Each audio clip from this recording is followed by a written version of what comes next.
I remember it like yesterday when Matt came down the stairs and said so casually with a smile, I booked a one-way ticket to Santiago, Chile. I thought to myself, is this real? Can we really leave our amazing careers, friends, and family?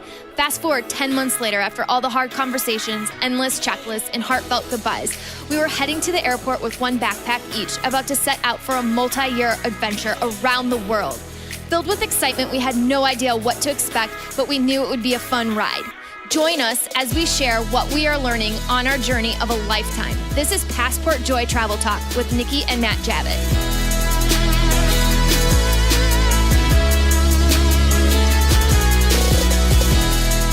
This is the episode where we give you more details about us, who we are, our backgrounds, and why we love travel so much and why we made the decision to travel full time. Again, this is Matt Javitt with Nikki Javitt, and we're a traveling couple that made the decision about a year ago to travel full-time, leaving our careers and amazing lives back home. So I'll give you a brief high level of my background first, and then we'll go to Nikki. So I grew up in a military family. My father was in the Navy, so we moved a lot as I was a kid. I've actually lived in 10 states at this point. I had an amazing family, had an older brother who I've always looked up to, and just a wonderful family just growing up. And through those travels, I won't take you through all of them, but I ended up going to high school in Wisconsin. I was mostly a Midwest kid between Indiana, Ohio, and Wisconsin, but a lot of my earlier youth was on the East Coast.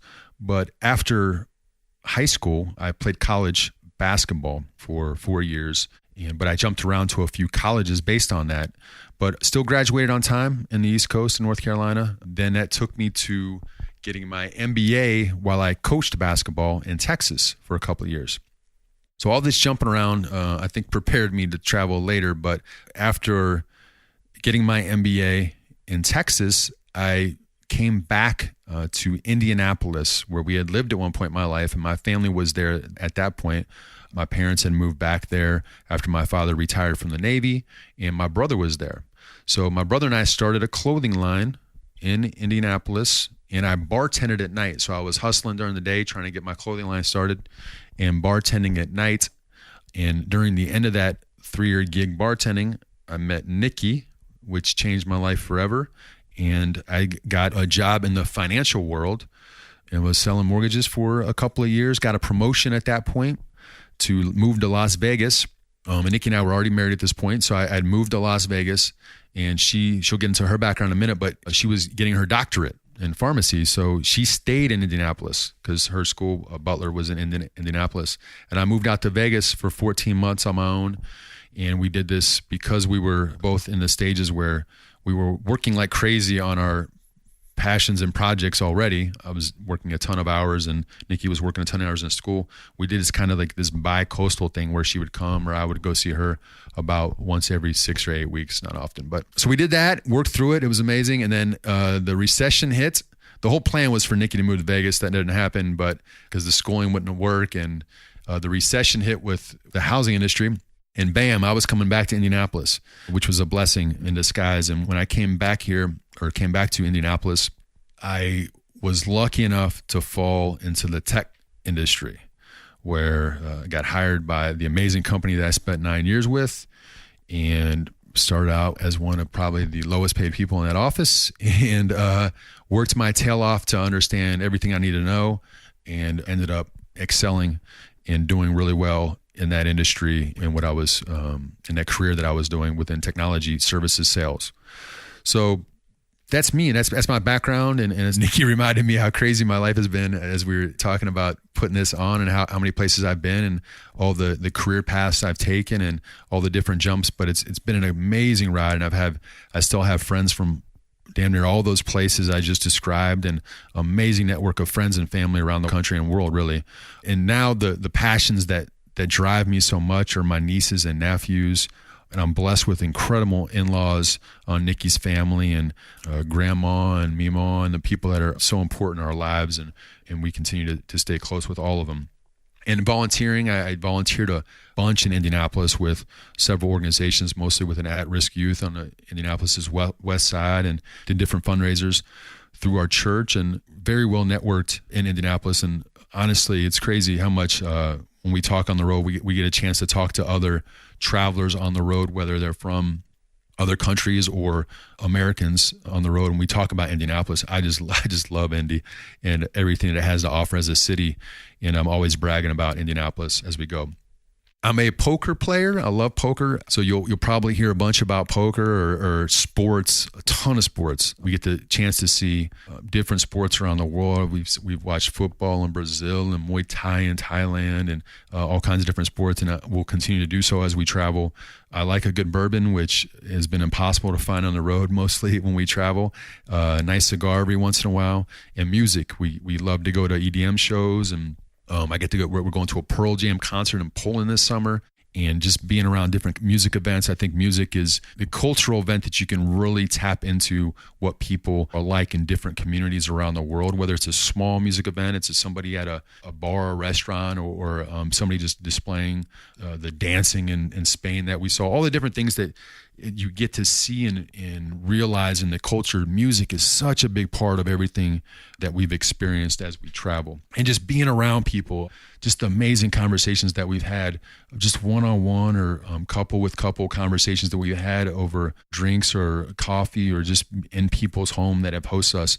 Those are the things that I really love and getting to be around. And I love creating value since we've been on the road, just the idea of giving something back in some way, whether it's through something like this or writing or photography, whatever it is, just ways to give back and create. So those are my passions and the things that push me to try to do what I feel like I've been put on earth to do. Nikki? Hey, so I grew up completely different from Matt. I didn't move around at all. I grew up in the south suburbs of Chicago, and that was pretty much it. I had 2 homes, so I moved only once, but it was on the same property that my dad owned. So it was like a hop, skip, and a jump away.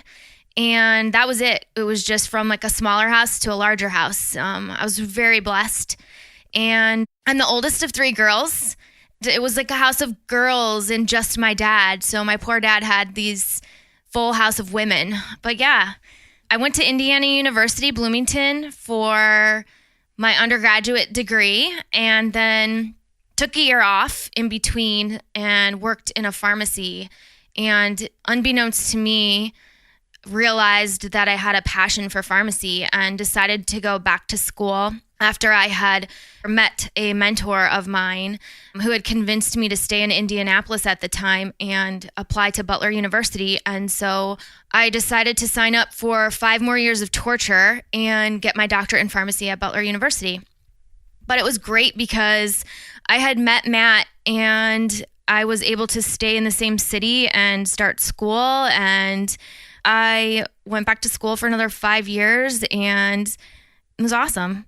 I did a bunch of things as far as pharmacy goes, but essentially my 2 main roles as a pharmacist was that I worked in retail pharmacy for a while and then transitioned to hospital pharmacy as a clinical pharmacist prior to me leaving on our travels.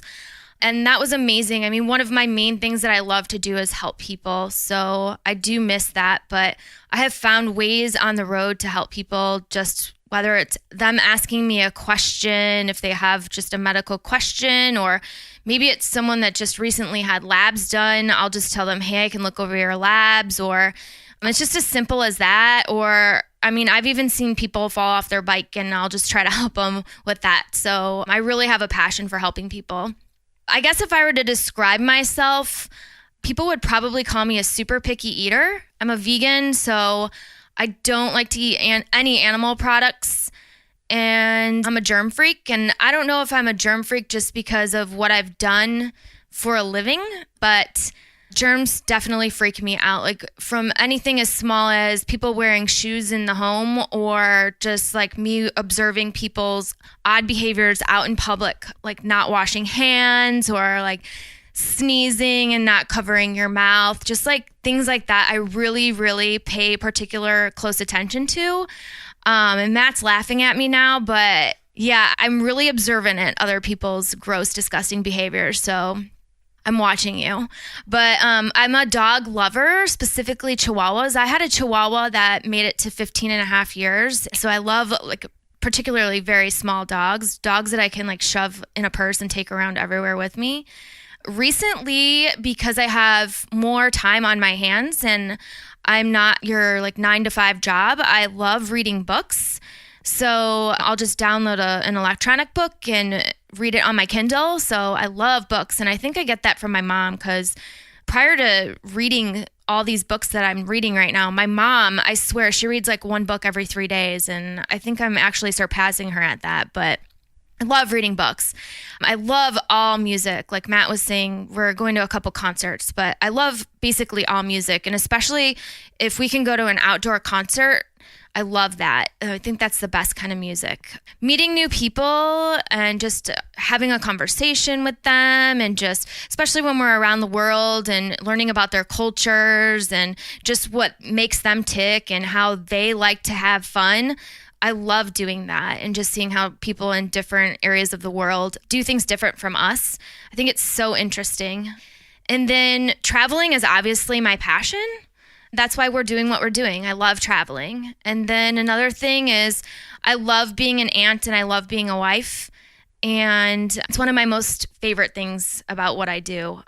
And then I'd love to say that I have the most supportive parents and in-laws. I mean, ever since we have left, my parents and my in-laws have been the most supportive people. Whenever we call them or FaceTime with them, they're nothing but encouraging and just positive, and it makes us feel just really special. And, we don't have to worry about anything. We know that if we talk to them or just ask them about anything, they don't make us, have any concerns about what we're doing. So it's always just nice to know that you have that support from your family. And I have crazy fun sisters, my 2 sisters back at home that I love and I miss dearly. So I was very fortunate back this summer. My sister came out with her husband and her daughter, and I was able to hang out with them, and that was awesome. And so I haven't got to see my other sister, my middle sister, yet, but my sisters are awesome and they are a blast, and I can't wait to see both of them when I go home. But that's a little bit about me, and hopefully that tells you about me. Cool. So we had these crazy, amazing, stable lives, awesome network, unbelievable careers. I hate to say I was at a peak, because hopefully that I'm always peaking, as is Nikki, but we were at that point where we were doing as good as we had ever done financially and within our career paths. We were kicking butt. So it was, you're saying how would these people decide to leave that? And that's the question that we got when we were deciding to leave, is people say, wow, I can't believe you're doing this. What about X, Y, and Z? And we were like, well, but we want to go see these things. We want to go travel full time. So I'll tell you a little bit, why do we love to travel so much? I guess would be the best lead in to tell you how we made this decision. So traveling for me has just always been a passion of mine. Like I said, ever since I was little, I have been truly, truly blessed. Honestly, I can't remember a time or a period of time in my life, I should say, without travel, that's been involved without travel. We took family vacations, a couple of vacations every year. Major ones, I should say, where we went to Florida or the Caribbean, Mexico, etc. And we grew up spending most of our summertime weekends in South Haven, Michigan, too, on the beach. And honestly, looking back on it, I think because we did this as a family and spent so much time together doing this, maybe for me, being on the ocean and being near a beach and spending that time with my family, maybe that's why traveling for me was such a part of my soul and just such a part of myself. But I really, truly believe that that's why it's important to me. Just the time I spent with my family, and just because it was such a routine for me, it was just every summertime I knew that each weekend we'd be going somewhere, and every spring break I knew that we'd be going on this major event, and it was something that I always was able to look forward to. It was just a fun thing where my sisters and I were able to spend time with each other. And I'm a beach girl. I love hanging out in the sun, and my sisters and I loved laying out with each other and getting a tan. So it was just a fun event to look forward to. Yeah, and I grew up, I was kind of a different way. Like I described, we moved all the time. So that was my form of travel and seeing new people and seeing new things as I experienced it because of the moving. We didn't really go on many big trips like Nikki's describing when I was a kid. We did go to the coast and we took I think we went to Myrtle Beach and we did some things like that where we'd take the long driving trips to my grandma in Pennsylvania. But most of my summers were spent in sports and most of my breaks were spent in camps and whatnot, playing basketball or baseball or football. So it wasn't until college where I had the chance to experience further travel to new states. We went to Alaska and played in different parts around the country playing basketball. That kind of opened my eyes a little bit. And then once I began to make a little money in my career, whether it was bartending or my other professional career, then I started traveling mostly to Las Vegas, quite honestly. I went to Vegas way too many times, and I wish I would have probably went other places than Vegas at that point. But it wasn't until my 30s that I really began to understand the value of travel. And when I say value is like what it can bring back to your life to implement and change you. And that was because of the success that I was having at my technology job that I got to go on. Nikki and I both got to go on trips around the world. We went to 5 different incentive trips based on my performance. One was to Istanbul, Turkey, Goa, India, Chiang Mai, Thailand. One trip was in the States of Miami, Florida, and Cape Town, South Africa. And during those times that we were taking those trips, we were also sprinkling in 7 to 10 days a year. We would say, okay, we're just going to go on big trips. Instead of spending our vacation time doing 3 or 4 day trips, we would just hoard all of our time to make one big trip a year. So that's where we had a chance to go to Brazil and Argentina and Panama and Croatia and Greece. So I was in particular bitten hard by the travel bug. Once we went to Istanbul, Turkey, that was my first international trip. And then we just happened to have, I believe it was the Croatia trip right after that, that within 3 or 4 months, Nikki and I both went on these 2 international trips together. I came back and I was done. I was like, this is amazing. And my head was swirling. And I think it was about that time that we began to dream of, okay, what if we did long-term travel? These trips, these 7-day trips are amazing. And every time we'd fly back on any of these trips, we would be looking at the world map. You know, you have those world maps that are in the compartment while you're flying in your seat in the magazine, and you look in the back of it and it has the global map on all the locations where they fly. And I would just look at that thing and find 10 places that I was like, I want to go to all of these. And it was Cape Town. It was March of 2016. We were in Cape Town on that one of my incentive trips, and we were getting drinks. There was probably 10 of us there, but there was this couple from the Netherlands that was there, and probably early 30s, late 20s. And he was describing how he had taken off 2 years of his career, and him and his girlfriend traveled via a Land Rover from the Netherlands to, I believe, South Korea. So they drove all the way across the couple continents to South Korea, had the vehicle shipped to Vancouver, and then they drove from Vancouver to Patagonia. And to hear them tell this story and the passion, you can see it in just the different side stories that they were tell as we spent 3 or 4 hours with them, it just blew us away. And we left that. I think there's several moments in my life where I tend to make quick decisions, and the people that know me well are probably thinking on a few of them that they know this very well. But if something gets in me, I can make a quick decision. But that was one of those things that got in my gut that said, okay, we've got to do this. And we went back to the room that night and we were just looking at each other. I'm like, what other signs do we need? Like, we have to do this. We've been talking about it forever, and we either make a decision to do something like they described, or we got to stop talking about this because it's going to eat at us. And it's going to be one of those regrets that we never do because we both want to do this so bad. So that was March. And then by April, I came downstairs using the mileage points that we had built up over time. I booked a flight from Indianapolis to Santiago, Chile, a one-way flight. And I came down and told Nikki, and she was like, okay, holy cow, this is real. And at that time, like when I booked it, even me booking it, I understood you can get out of that stuff. There's nothing, I mean, it's not a big deal. And we were both juggling several side projects. We both had a lot of passions in what we were doing. I knew it was going to be a great year at work, as did she. She just got into a particular role that she was loving. So we knew that if we don't do this, it's going to be okay. And then I think it was June, I came down and say, hey babe, I've just booked Ecuador to Portugal for phase 2 of the travels, because based on our plans, we were going to spend 3.5 months in South America, and then we're going to go to Europe. And then I think it was August when I came down and said, hey, I booked Rome to Delhi, India. And at that point, 3 legs in, spending our mileage on that, we pretty much knew, like, okay, I think we're doing this. And things were starting to fall in place in our lives at home that we're like, okay, we can pull this off. And we started to plan on certain things. So I was starting to shift money between accounts. And we'll talk about that a little bit in the podcast about how we go about having a portfolio of accounts. So from a security and risk factor, you don't have to worry about if you get hacked or whatever. So I started to do stuff like that. We were doing a lot more research.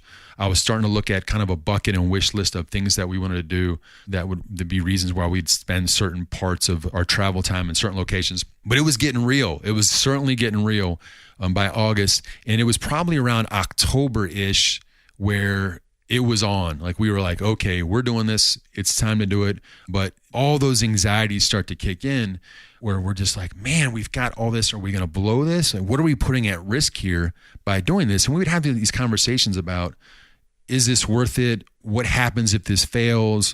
What's it going to be like coming back? We're going to miss our families. We've got nieces and nephews that are at a point in their lives where we definitely want to be around them.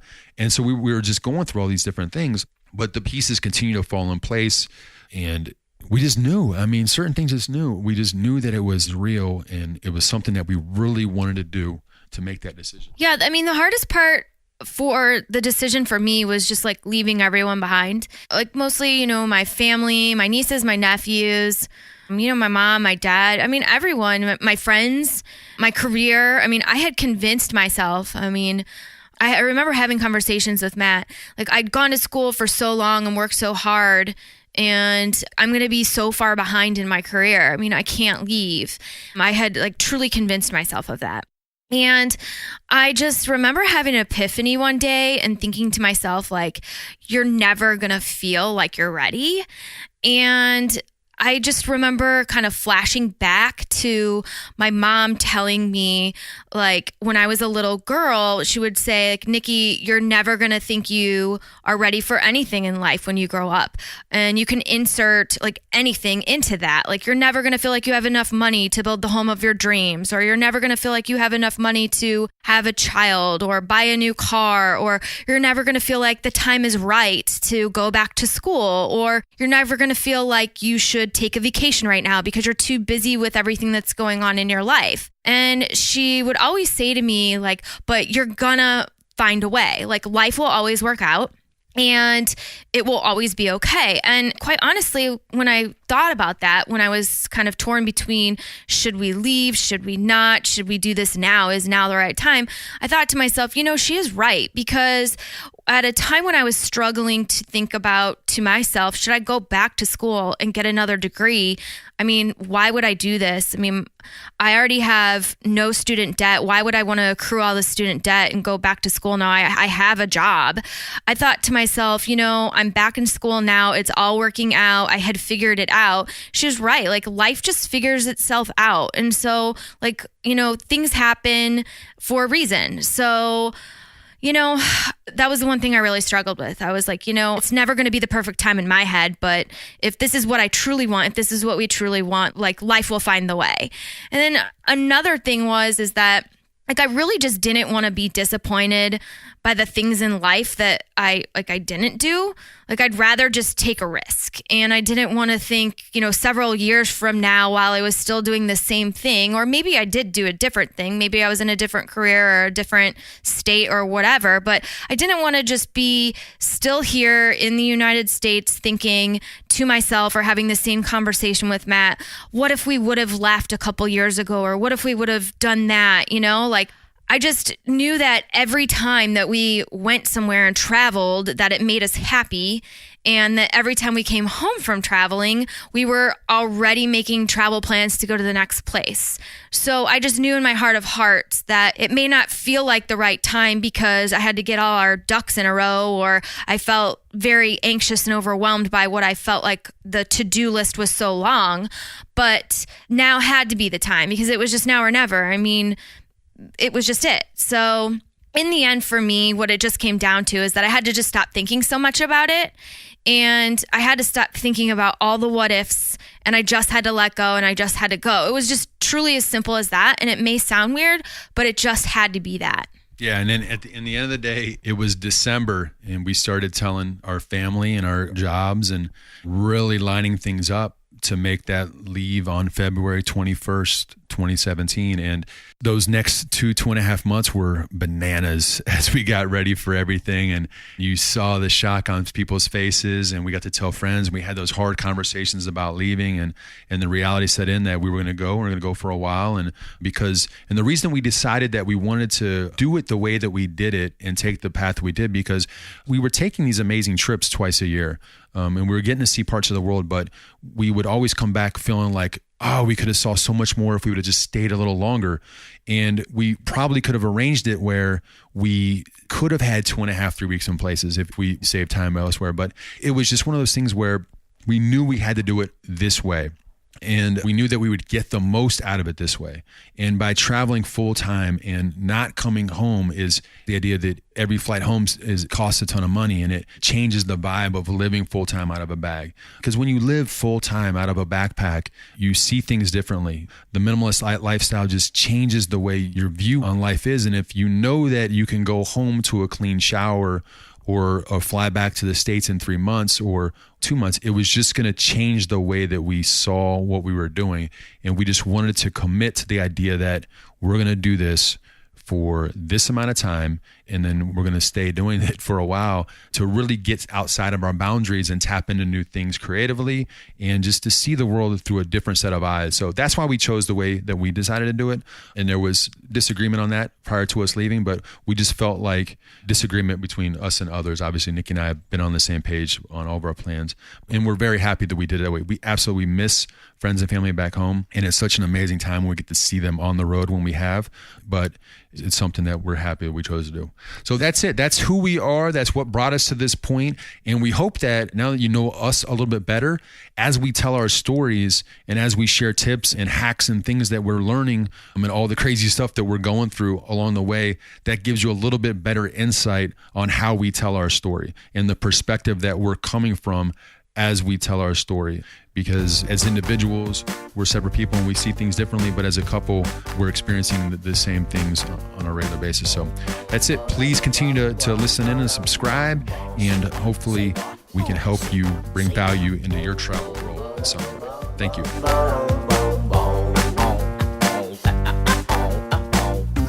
Thanks again for listening today. We really appreciate it.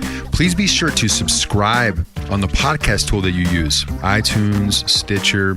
We use the Overcast app. When you subscribe, you will automatically receive each episode when it is published. It goes straight to your device.